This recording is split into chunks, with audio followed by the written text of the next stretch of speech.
कल्पना कीजिए, आप किसी व्यक्ति, संगठन या विचारधारा के बारे में जानकारी प्राप्त करना चाहते हैं। आप गूगल खोलते हैं, सर्च करते हैं और सबसे ऊपर दिखाई देता है विकिपीडिया, दुनिया का सबसे बड़ा ऑनलाइन ज्ञान कोश। एक ऐसी वेबसाइट जिस पर हर महीने करोड़ों लोग भरोसा करते हैं।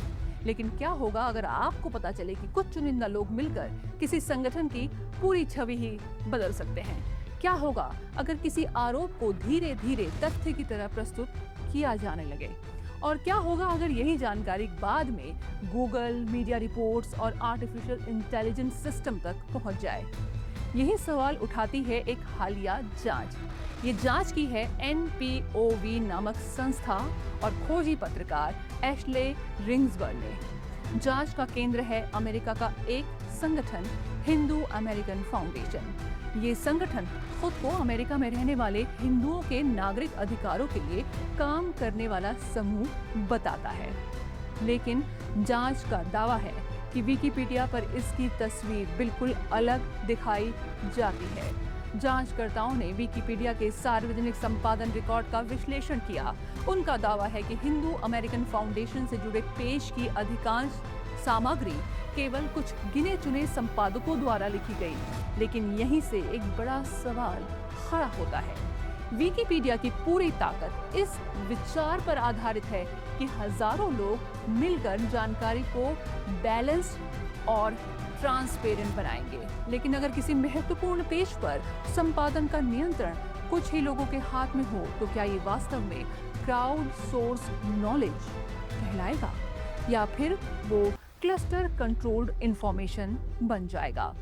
जांच में कुछ विकिपीडिया संपादकों के नाम सामने आते हैं। आरोप है कि इन संपादकों ने केवल एक संगठन का पूरा परिदृश्य ही नहीं बदला, बल्कि उससे जुड़े अन्य व्यक्तियों और संगठनों के पेजेस पर भी लगातार प्रभाव डाला है।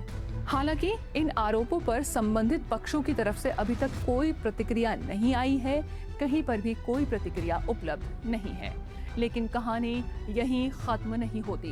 एक और दिलचस्प अवधारणा इस पूरी जांच में सामने आई है, जिसे कहा जाता है इंफॉर्मेशन लॉन्ड्रिंग। इस इंफॉर्मेशन लॉन्ड्रिंग में आखिर होता क्या है? पहले कोई आरोप लगाया जाता है, फिर उस पर मीडिया में खबर प्रकाशित होती है।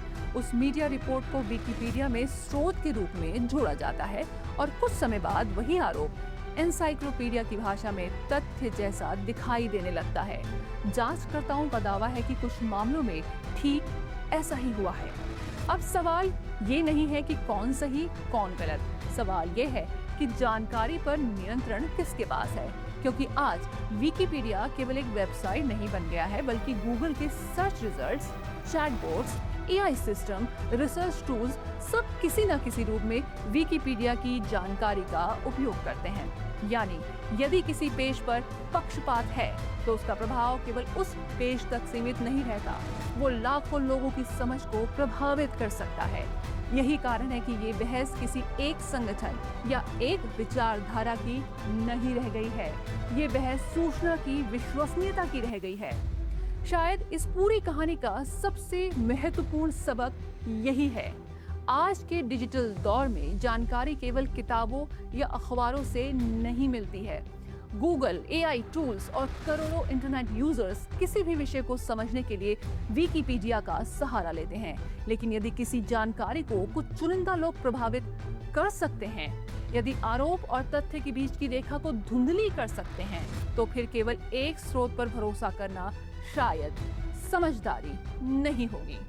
इसलिए अगली बार जब भी आप किसी खबर, विवाद या महत्वपूर्ण जानकारी के लिए विकिपीडिया को स्रोत के रूप में इस्तेमाल करें, तो बेहतर होगा कि उस जानकारी को दूसरे विश्वसनीय स्रोतों से जरूर सत्यापित करें। इस विषय पर आपकी क्या राय है, हमें कमेंट करके जरूर बताइएगा। नमस्ते।